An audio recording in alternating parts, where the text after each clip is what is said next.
Welcome to the Funny Mummies podcast. I'm your host, Hatty Ashdown, and mum to two feral boys. Join us as I welcome a different mum every episode from the world of comedy, as we give no judgment, no filter, but all the laughs on this crazy ride of parenting, work, and being bloody great women. Happy Mother's Day! Happy Mother's Day! Happy Mother's Day to you! Happy Mother's Day! Happy Mother's Day! Happy Mother's Day to you! Oh, hello, and welcome to the Funny Mummies podcast. I'm Hatty Ashdown, and, my kid can now get up and make his own breakfast. Thank you. That's my headline. And of course, joining me today is two people. But first of all, let's get to my co-host. It's the lovely. I'm Gemma Beagley, and yesterday I had a meltdown over a missing kettle. So, but joining us today is our regular guest, and we haven't had her for a while. I think it's one of the longest we've not had her. We've been having withdrawals. Yeah. She's an actress. You would have seen her on Catastrophe, the IT Crowd, Motherland, Mirander, Buffering, and a plethora of theatre and radio, including the Spike play that she toured playing Janet, the sound system, and most recently her very successful podcast, Crushed, which we'll find out more about that. She's a mum of two, wife of one, the very modest Margaret Cabourn-Smith. Wife of one. For now. For now. I mean, let's see if I can increase that number over the next couple of years. Yeah, why not? Why can't we just be wives to... Oh, God, no, it's hard enough. No, hang on. Hang on. It's harder. Well, I was like, you know what? I was looking up some of your stuff and I was like, God, you've done so much and you're so very modest about it, Margaret. You don't shout you think about it. I should just talk about my CV all the time? Just keep listing it just in the high street. Do you find all that stuff really icky?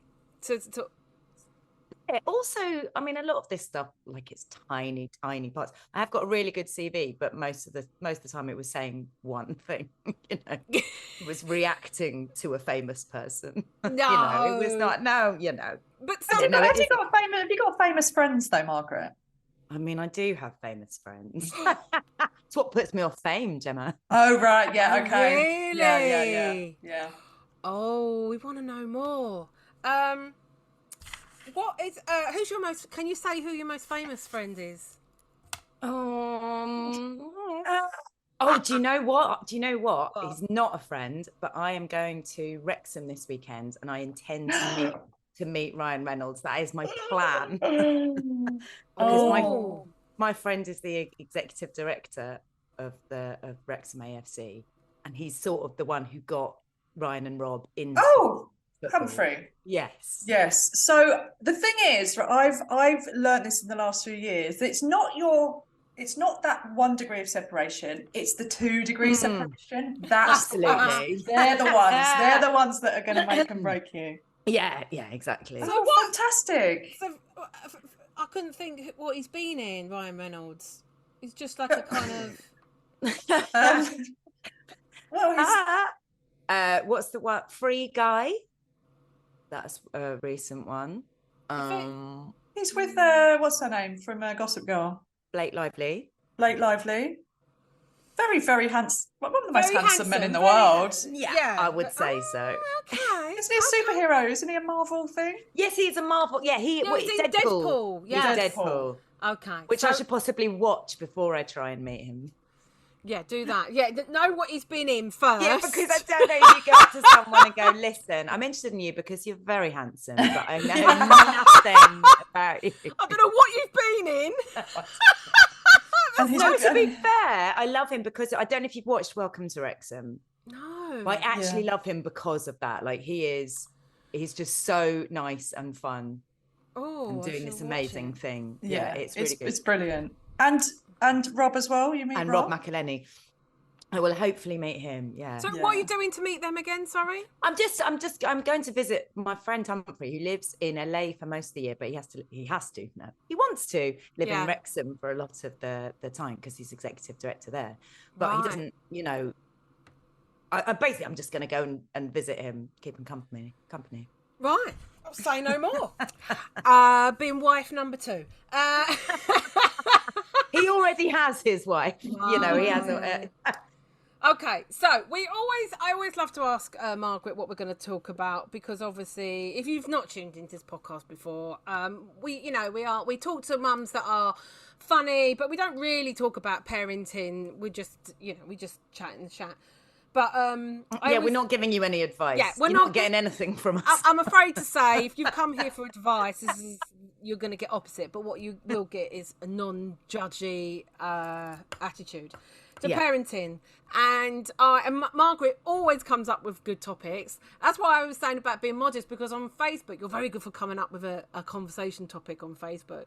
But like, obviously you don't shout about your credits and stuff. But so I always, which would be weird, wouldn't it? Where if you said, "Hey guys, Weird. have you thought about bonding with your kid? Oh, and by the way, did you know I was in this play?" Well, check out BBC 2 at 9:00. Yeah.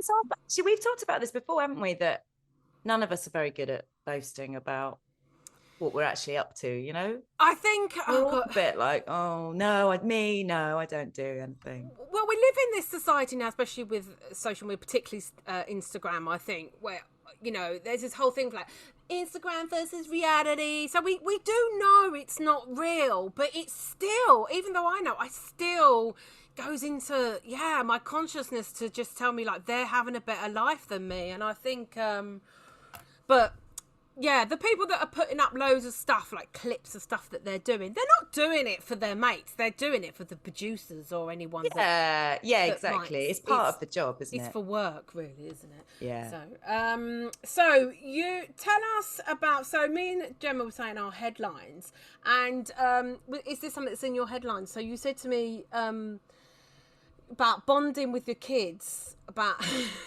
when your kids aren't really into something you're into. No, exactly. I just feel like we're into different stuff.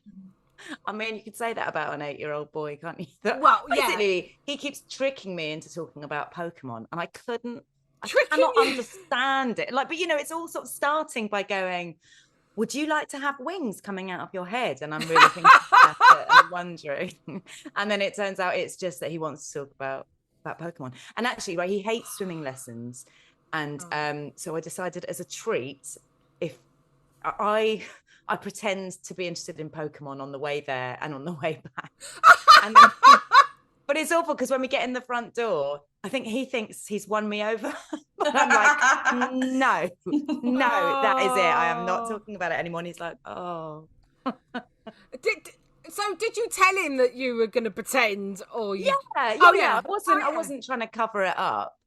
Just trying to do that thing where your treats aren't always just, you know, sweets or ice cream or whatever. Yeah. So. Oh yeah. Oh my God, I have had exactly the same, because my kids are into Minecraft. Yeah. And I think they're talking about, I don't know, that some animal or building something, and I'm like, oh yeah, really? And then slowly realise they go, but the thing is, when the creeper's coming, I'm like, what?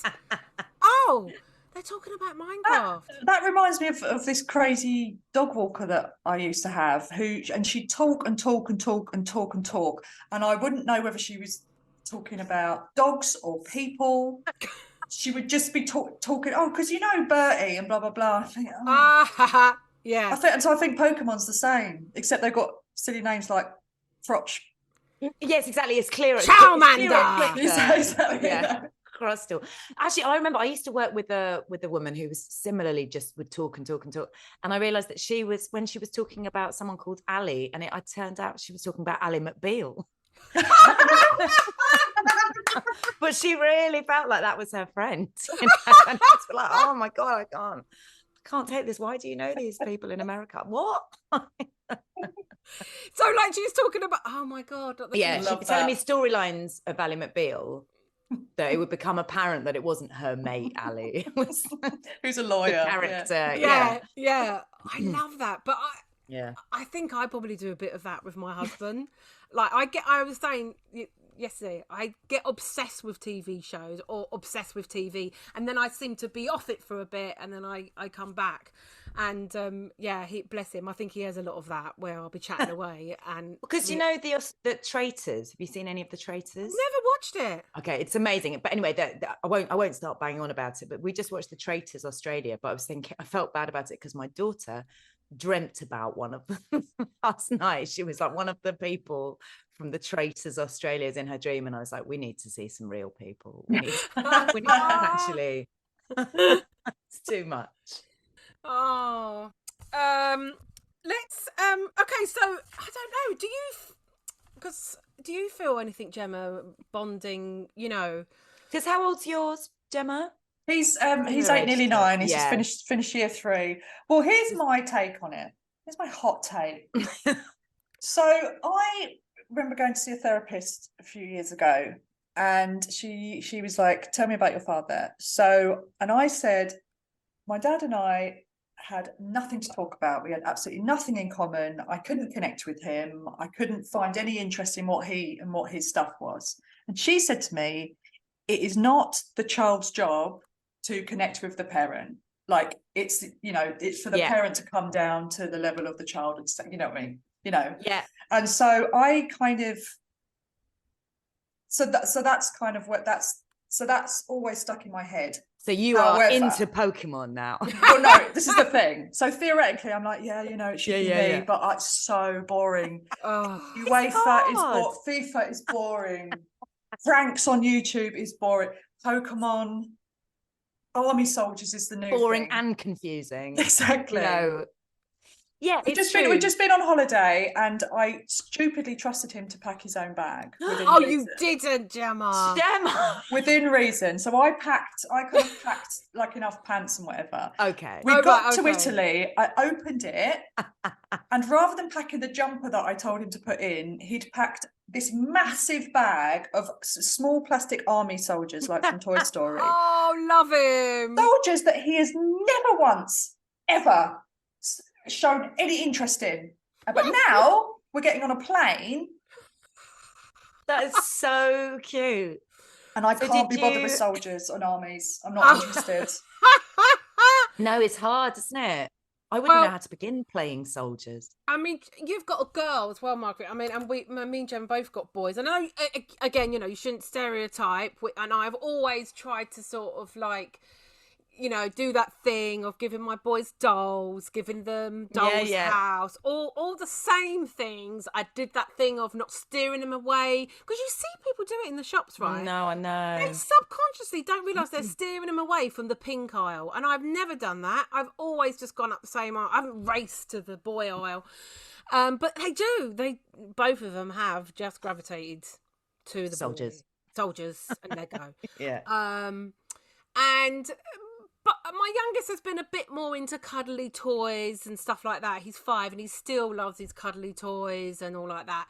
But it does have something, because now I don't know what your feelings are, because I know I've seen some other mums on Instagram moan about that. What do you call it when it's sort of like role play with your kids? So when if you're doing Cindy, you're playing whatever, pretending to be at the hairdressers. Now, this was my thing when I was little. I played blimmin' for hours with this, and go around my friend's house, Claire. Oh, and I was so jealous because her dad had made her like a doll's house, but flat. So, like doll's house stands up, right? But like this was a bungalow. But this was a bungalow. But imagine like if you were sort of elderly. A little walk-in baths and but it was a film set, like I see. So no, what I mean? Yeah, like no roof. But so it was genius, and I loved it. And I'd always be going, can we get the I can't remember which Pippin house out or whatever. So I love all this. So obviously one of the heartbreaking things for me when I had boys was I thought, can't do this. Obviously I didn't let that stop me, and I would play that. But they just still had this innate thing to want to make the characters fight. And I was saying to Gemma the other day that we was playing with Transformers, and when it got to, I was just so bored of the fight, like, where'd you go with fighting? You just go, hi, that's it. I went, after a while, I went, I know, hey, did you know, It's no narrative arc. You know, it's just like, come on, I want to see some. Yeah, yes, you know. there's no narrative. It's now Optimus Prime's birthday. So we have a birthday party and I get all but this carried on, Margaret. I loved it. I'd watch him playing with other people when he'd get them to make a birthday party. So I remember my friend, she had 2 little boys, and she was worried that she got him Ben 10 toys. Do you remember that? Her boys are a bit still older. going. But she was saying she worried that it was going to get a bit violent and whatever. And she checked in on what they were doing with these dolls, and they tucked them into some beds and were reading them a bedtime story. It's just so sweet. They still have all of that, you know. My friends' little girls used to play Visiting Joan, which was about their 90-year-old neighbour. They'd take it in turns to go and take Joan a cake or something. Really, really sweet. Your little girl's not so little now? She's not, no. And actually, some of the stuff that she's into, I'm not, I just don't know very much about it. Right. And also, I find manga and stuff very hard to watch. I find the style of it, right, eyes and whatever. Yeah, and and the big mouths, and the sort of like just kind of jittery animation. But having said that, she really loves John Oliver. Right. You know, so there's occasionally something that we go, oh my God, I love that as well. You know, we can watch American satire once a week and really get into it. And that's the exciting thing. You know, it's sad them getting older. Hold on, let me shut my door in case anyone's listening. Oh, she's gonna get deep. Oh, I say. She's gone to close the door, so it must be getting deep. Oh, is that one of those drinks things? Anyway, sorry. It's sad. You know, your cute little kids, getting older. There is, it's a loss there. But actually, having a big kid that you can laugh at, Taskmaster or John Oliver, or have a conversation about the prison system or whatever. I mean, I know that's all quite dark, but it's sort of amazing as well. You sort of think, oh, my kid is now, we are connecting and. Genuinely as well, like it's genuinely not, it's exactly. Like, so it's not a sort of, oh God, I don't know what to say about Optimus Prime. I don't, I've got nothing to say about him. So I sort of think, because I was thinking about that, Gemma, what you were saying about it's not, it is the adult's job to make sure you connect, but you don't have to connect on everything. It's just too much for us. Like, as long as you are actually, I think, asking questions and sort of saying, what do you like about it, or whatever what is it you like about this? Is it just, say it again? I cannot get my head around it. And only asking that, basically. Yeah. What is it you like about it? Because I think it's awful. Rhetorical questions. Exactly. Do you like this, do you?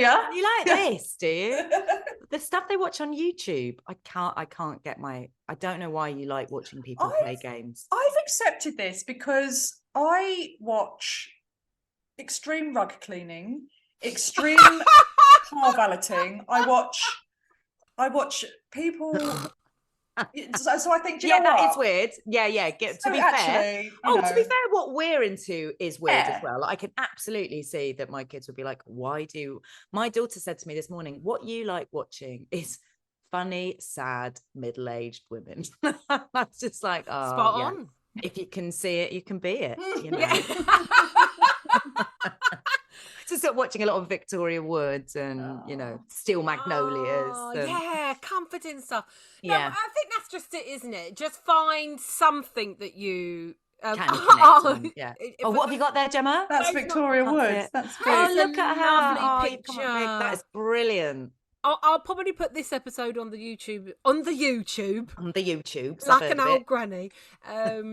As well, so people say, that is a lovely picture. I'd have put more makeup on it. Sorry. It's all right, I'll put it on after. No problem these days. Really big filter. Okay, I'll just like contour and not. Yes, can you? Yeah. But I've known, my boys are really into their video games. You try to fight it, but it's just happened. And, and the thing is, my husband is as well. And his family. I was going to say. His family is. His mum and dad. Wow. When we go there, they will all play like Super Mario Kart. Kart. Yeah. And I'm like, great, I'm going off to have a lay down. And, you know, like you say, I for a bit I was, and they get upset. They go, Mummy, please, can you play? And I have played for a few times, but now they don't ask because they know I'm so bad. Yeah. Yeah, it's actually ruining their fun. They don't want to play with Slowing someone them down. really bad. Or sometimes, bless him, my youngest, just he loves company. He doesn't like being on his own, and he just wants me to sit next to him. And I'm like, fine. He'll say, oh, that's an easy one to do. yeah, he's like, just come and he wants me to watch him play the game. So then again, he's so like, you can't watch Victoria Wood. No, I can't. There isn't a Victoria Wood video game. That's the problem. Yeah. Interactive dinner ladies. I'd love that. You're listening to the Funny Mummy podcast. Yeah. Now can I go back? Yeah. The other day, Buster said, I love playing games with Daddy. And he doesn't just mean computer games. They do play other games as well. He was like, and I love kissing and cuddling, Mummy. And you know what? I'm fine with that. Yeah. We haven't really found our thing, I think, in some ways. Me and Huxley, like, he's terrible. He's like me. Yeah, he'll sit and watch Married at First Sight. So I know it's terrible for an 8-year-old, but he loves it. And he loves all that. He's learning about toxic relationships. I know. He needs to learn this. Barry Ferns of Angel Comedy fame recommended that Al and I could watch Ted Lasso together. Oh yeah, that's. And he said, I said, hang on, is it for like, is it, you know? He said, oh, there's not really any swearing in it, and there's not really any sex in it. I go, okay, fine. Started watching it. Well, the Brett Goldstein character, all he does is swear. Like it's 30 minutes of Brett Goldstein swearing, and there's loads of sex in it. But now we're watching it. So the trouble is, in Barry's head, because he doesn't have to worry about that. He doesn't have to think about it. And when you think of Ted Lasso, you think, oh, it's about biscuits and, you know, football and supportive people. Yeah. Well, I let my son, I mean, and this was 2 years ago, so he was 6, watch Bridesmaids when we were on holiday. And at the end of it, I said to him, you are to forget everything word you heard in that. He said, can I remember the word? And he said, can I remember the word cake? I was like, yeah, you can remember the word cake. Oh, bless him. But yeah, I felt a lot of shame about that. But it was too late by the time, you know, he was with all of his cousins. We were on holiday. It was like, I couldn't then remove him as soon as I realised, oh my God, this could not be more inappropriate for a 6-year-old. Yeah. So that's just been... So I think actually we've spoken to you, Margaret, about this before, about the... about appropriateness of TV. Yes, I think we did. I think we talked about Married at First Sight last time. We did. I think we did. But I think it's for me. I kind of don't want to swear because I swear, and it's like, and he knows not to swear outside the house and all that sort of stuff. Yeah. But for me, it's the sex. That's what it is. That's what it is for me. But it's funny, isn't it, that we're like that about sex, but not so much about violence. Do you know what I mean? Yeah. True. It depends on the sex. That's what I think. It's sort of, what are we saying about the sex? I mean, it is awkward. That's for me. That it's just that carnal and then just the awkwardness. I guess what? Yeah, you're right, Gemma. Because I was listening, and I thought, it's so true. Because obviously they're video games. We try not to get the violent ones, and they generally don't have the violent ones. But even blooming Minecraft has a bit. They can kill the odd sheep or whatever. Yeah. And he's like, I'm killing the sheep. And I'm like, I didn't think there was killing in this. So, yeah. But, it's true. We don't... Yeah, but I'm with you. And you know what it is? It's just the awkwardness. I just don't want him to start asking me questions about blowjobs, yeah. Yeah. Don't want to have So if they start kissing, that's fine. But then they start taking each other's clothes off. I'm like... oh, how am I going to explain this?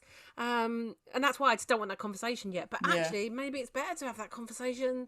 Do you know what? The conversations are fine. It's what they're watching and then taking away and not asking about or whatever. That you think, God, what messages are you getting? What are you going away and thinking? Because I remember, I might have mentioned this before, but it was a girl in my school who for a long time thought you got pregnant, thought that boys had a pincer on the end of their willy and they would pluck a pubic hair and that's how you got pregnant. Wow. Yeah, I know. Wow. I don't know how she got to the imagination. Yeah, exactly. But she's imagined that and then just accepted it. Yeah. So it's better. I'm walking around with this idea in her head. Oh, okay. I'm not going to run away from it so much.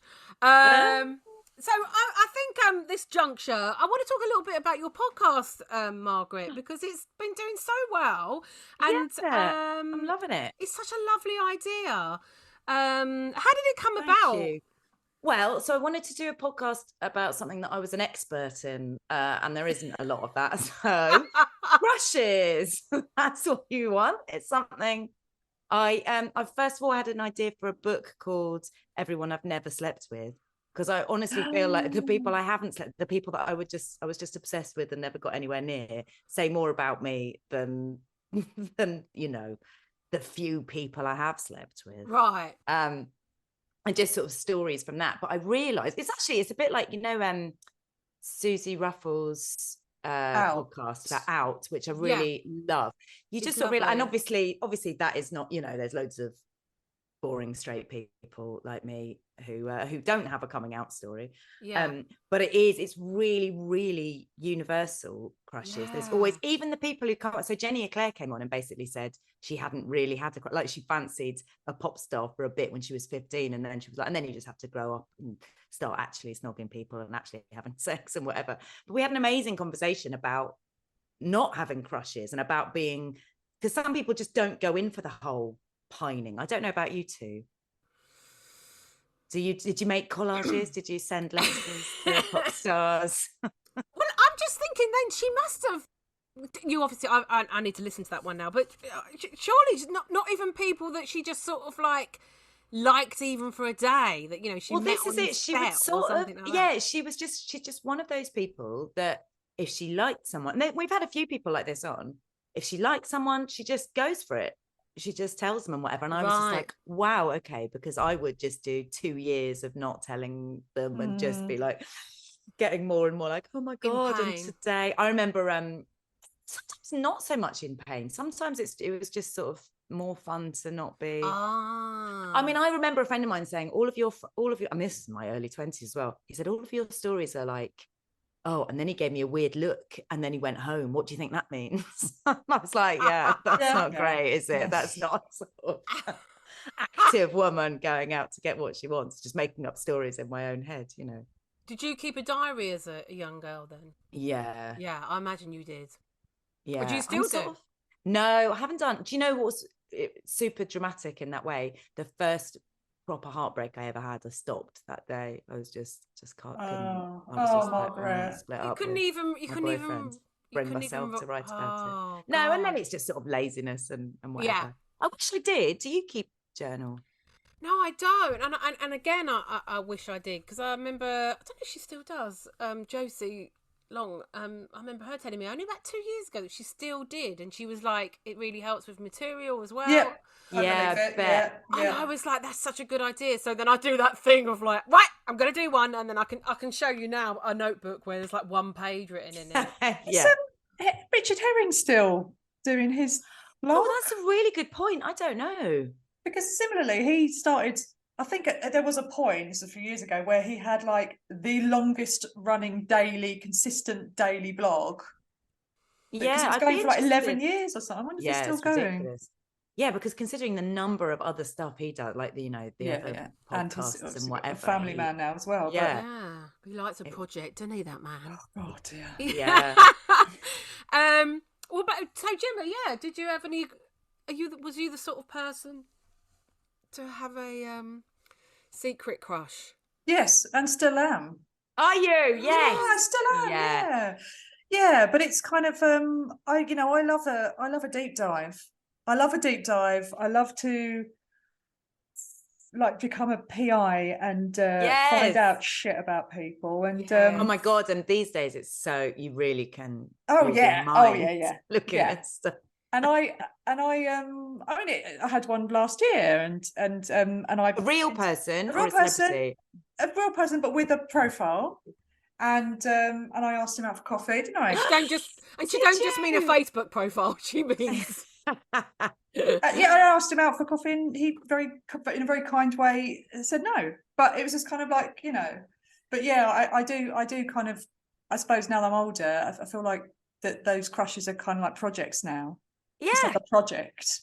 Yeah, exactly. It's a hobby. Yeah. No, Yeah. exactly. I don't really have a crush at the moment, actually. I don't. There's not really anyone I'm particularly. Yeah, you need to interested get in. on that, Gemma. You need Do you to. think Oh, well, is the story about the kettle? Could this be a meet cute? Someone stealing your kettle? Oh my Oh no, Gemma's God! face. If only it could be. But If I've only, got, exactly. I've got a feeling no. Exactly. Can you? The people are waiting on tenterhooks Yeah, we to need to hear know. Okay, all about right. the So, kettle.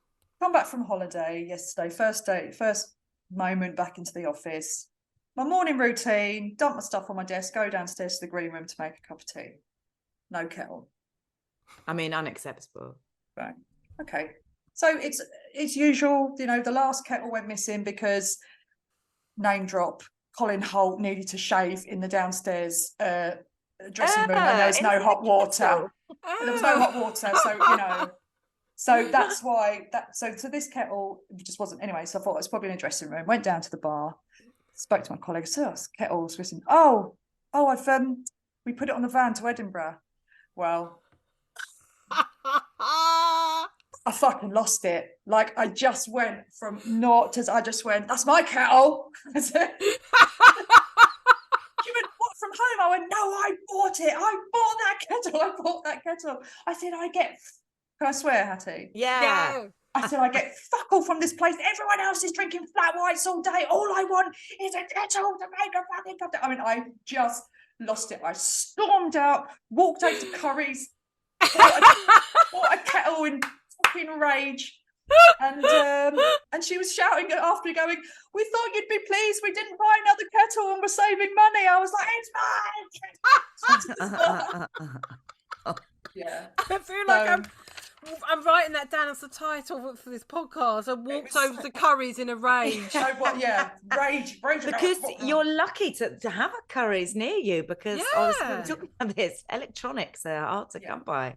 So my kettle is in Edinburgh. No one's invited me to Edinburgh. No, exactly. Your kettle's having a lovely holiday. Yeah. That's what we were saying. No one can afford to go to Edinburgh unless you're a kettle now. Yeah. And I'm thinking of next year having a show called Me and My Kettle in Edinburgh. And they won't bring it back. I know they won't bring it back. They won't. No. Someone will just leave it there. You should ask for photos. You should send. Oh, send the messages please saying, "I want to see how my kettle's doing." Daily yes, exactly. A photos. daily photo of the kettle. Make it a project. Yeah, how's he doing? Go viral. But it's Make like it a meme. They completely misjudged what my reaction was going to be. Gemma will be delighted that we haven't bought a kettle just for Edinburgh. And I was like, what are we supposed to use? They're like, the hot water tap. What? That's not a kettle. I drink like 8 cups of tea a day. Like, don't be talking to me about hot taps. Don't bring me your hot taps. So anyway, They must know that about you, Gemma. Well, I think that was part of what I was upset about. Yeah. Where it's just like, you don't know me. And there was one person in the office said, I said you'd blow a gasket. She said, I said it. I said you'd blow a gasket. I was like, thank you, Rose. Anyway. She's a steaming kettle. She knows. Someone knows you. Oh my Well, they God. know you now. Oh yeah. They're all terrified now. Yeah, exactly. Oh, but There we you were. go.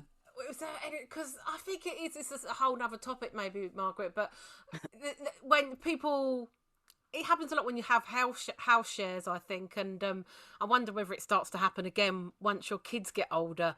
This thing of things going missing, but like people just denying it or anything like that. I don't know if you've had anything. I was saying I had when I had well, it wasn't a house, it was my house, but we were renting out one of the rooms, and illegally, really, to an actor, darling. Oh no. And they're the worst. They are the worst. They're the worst. And he was a young guy. I think he was just out of drama school, and we didn't really see much of him, so that was good. That's pretty much what we wanted. But then I noticed my forks going missing, and I didn't have many, but I knew my set. You know when you just know, and you know your good ones, and if we took them out of the house, we would always take like the more crappier ones. And he was making himself pasta, I think, and taking it out to rehearsals, I imagine, and it just went missing. And one day I just said to him kindly, you know, not annoying, I was just like, I can't remember his name, I think I was going to say Dan. I said, Dan, have you have you seen my fork? Because it's part of a set. I feel so petty. Yeah, I mean, that saying is a funny way of saying it. Spit my fork. It's part And he of the said set. no, and he just denied it. And I was like, "Why? Wow. Fucking lie? I'd rather you be honest, and Yeah, say even you if lost you say it." I lost it. Yeah, yeah. And it was like, "No, that set is fucked now." I was so annoyed, but I think it. I'm convinced it is actors, but I remember having another thing with a boy I lived with again in a house share, and he was a real actor type darling. Always had a long coat. Do you know what I mean? I thought you were going to say kimono. Yeah, Always had a kimono. yeah, I probably did in his room. Yeah. He had a long trench coat, and it was like he was never out of it. We knew, we worked out he never had a shower. We think he still lived in the mentality of that you have a bath on a Sunday night like a child. And we don't think he washed his clothes because we didn't have a washing machine. So we'd go to the laundrette, but he never went to the laundrette. And all we saw was cans of spray. I think he was just for breathing. No. How old was he? Oh, this was when we were at uni, so we were about 19. Oh, God. But Sounds nothing like have to a learn. high school shooter to me. He probably was. I think he's quite Marilyn a Manson. successful theatre director now. I'll just say, I'll say hopefully off he it. smells better. Yeah, I'm sure he's grown up now. And Well, somebody was saying it's only when you get into relationships, you start having relationships, and they will say to you, "No, this isn't acceptable. You stink. You stink, and your clothes stink. Oh, You know, really? you need to." Oh. And then you're like, "Oh, right." I mean, boys particularly. yeah, let's be honest. How many people do we know, male friends, have said to you, "Oh, I started seeing this girl and I had to tell her to have a shower"? No, exactly. No. Not really. No. They learn quicker, I think. Oh, dear. Right, we're going to start wrapping up. But Kid Logic.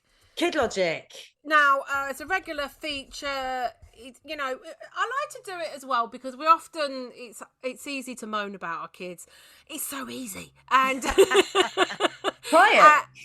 and actually, you know, it's nice to give them a bit of praise. And when sometimes we're clogged up with all life and the mental load, and kids have got such a simple life. All they've got to think about is getting up and pouring their shreddies, and they just can cut through the shit sometimes, I think.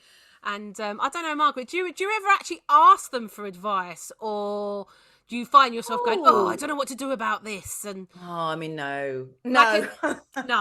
But no, to be fair, I don't, like, my kids will come out with some wise things. In fact, I sort of worry that they're too, but I mean, I remember my daughter saying, "Can you keep me away from the headlines for a bit?" When Brexit was happening, because she was honestly losing sleep over that. And the other thing, this is what I was going to say. She said, and I think she was about 7 at the time, and she said, "Oh, I asked my friend Clara what her greatest fear was," and I was like, "Oh God, already this is a nightmare." And I said, "What did she say?" And she said a pigeon flying into her head. So we were sort of laughing about that and going, "Right, great." And I said, "Well," and then I was like bracing myself and saying, "Well, what's your greatest fear?" And she said, "Oh, just the future and failure." Oh my gosh. God. Oh, I love wise kids so much. Oh. But the other thing I wanted to mention is this is more of a sort of philosophical thing. My son, my 8-year-old, the other day couldn't remember. Well, he was meaning to say "when I was born," but he couldn't quite remember the phrase. And so what he said was "when I joined life." And I really laughed that. It's like, oh, yeah, we're all living, and some people join and some people leave. And it's just, you know, the story of life. That's really beautiful. We are all one. I've been doing we are all one. Yeah, you're my yoga this meditating. morning. Yeah, but I've been trying to get back into it. Because It's good for you. I fell out of love with it, and so I've gone back to basics and real basics and doing the medicine and all this. We are all one with the trees and Namaste. yeah, all that. But I'm like, come on.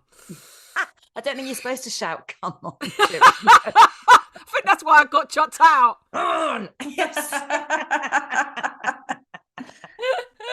Do you do it then, Margaret? Bit of manifesting. I do. I've got a friend. Oh, well, no, I don't do manifesting, but I do like. I like the actual yoga thing. My friend retrained over lockdown, so we do sort of Zoom Oh, classes. didn't they all? So Didn't they all? No, I'm sure she's very good. But no, I think I meant affirmations, not man. You know, at the end they say an affirmation for the day. So we could leave our listeners on a nice affirmation for the day. Oh. Or do you always find? I always find I panic because she goes, and now think of an affirmation, and I always, and I just try to do that sort of improv thing of going with the first thing, and it's normally to be kind to myself. Oh, that's nice. Oh no, that's lovely. Or be calm is another one. Be Just calm. Just generally be calm, and you can interpret that in whatever way. Yeah. Means That's for you. Hard, isn't it? Yeah. Have you? Do you? Have I ever been calm? No, not really. For a second.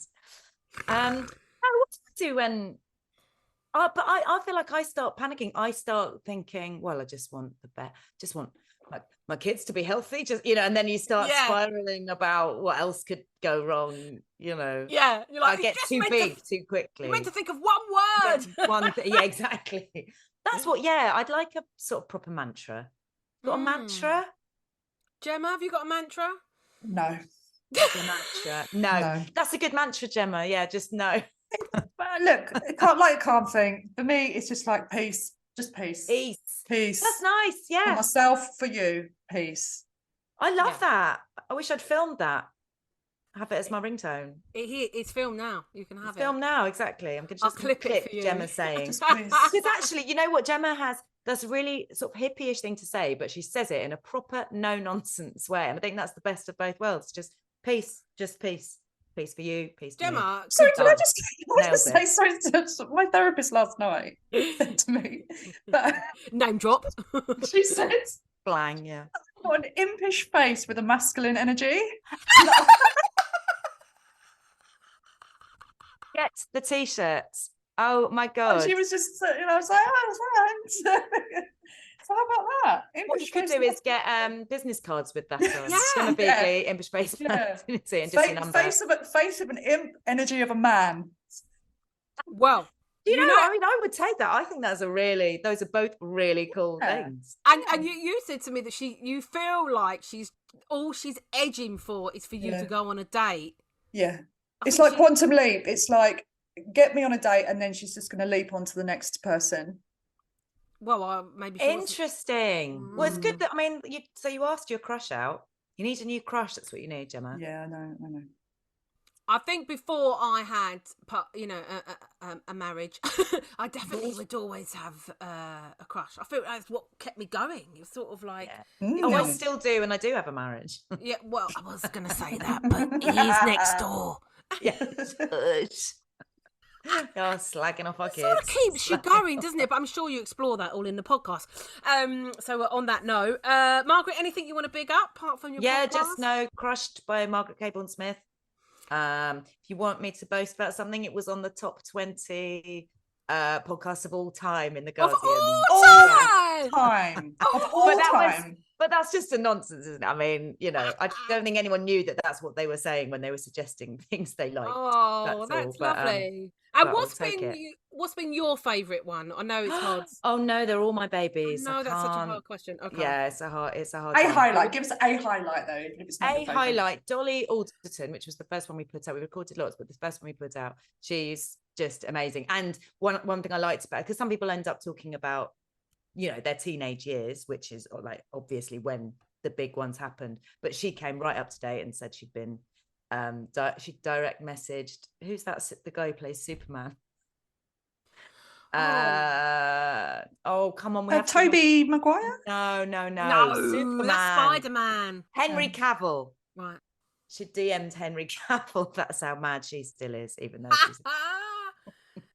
I'd do that. I reckon. Yeah. Let's all do it today. Let's all do it. DM someone. DM an A-lister. They're sure to reply. They're all on strike. Anyway. Exactly. They've got nothing to do. All right. Well, thanks very much, Margaret. It's always a pleasure. Thank you for having me. Never a chore. I love you both. Thank you, Gemma. I hope you're enjoying your new kettle. Thanks. Stay tuned, listeners, for next month's episode. We'll find out what else might be stolen.